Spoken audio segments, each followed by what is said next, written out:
So the Ping framework for the Ping book, so it's easy to remember. I like frameworks because particularly when you have a lot of advice and a lot of lessons, it's nice to be able to tie together as something memorable.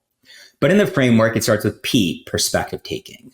So this is the idea that when you're interacting with someone virtually, you don't often realize you're interacting with a human as much as when they're standing in front of you.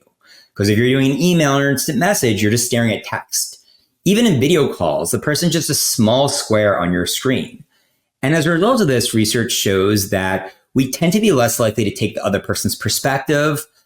This is one of the main things that is the reasons why we often write email messages that seem clear to us, but suddenly the other person gets it and they misinterpret it because we're not putting ourselves in their shoes as much as we should be.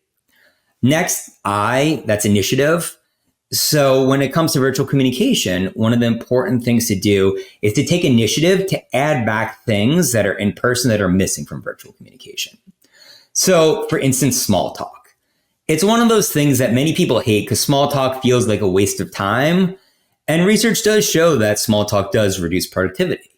But on the other side of that, small talk's really useful for building trust. When you don't feel like you know the other person, we don't trust them. And small talk helps give that personal information. It helps create that bonding, that kind of schmoozing.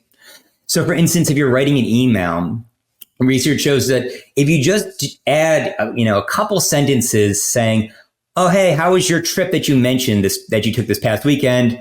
I did this. I'm not talking about writing like a 5-paragraph narrative about yourself, but just squeezing in a little bit of extra small talk can help remind the person on the other side of their screen that, hey, I'm actually interacting with a human being here, even though I don't necessarily see them. And then next, as I mentioned, N is nonverbal behavior. So understanding all the different nonverbal behavior we're sending in virtual communication, whether it's emojis, whether it's punctuation, whether it's how quickly we respond or time of day we respond to messages, or eye contact on video meetings, is really important to making sure your communication is as effective as you want it to be. And then lastly, G, goals, is key for understanding within a situation what is best. There's often pros and cons to every single choice. So understanding in this situation, is productivity the most important thing?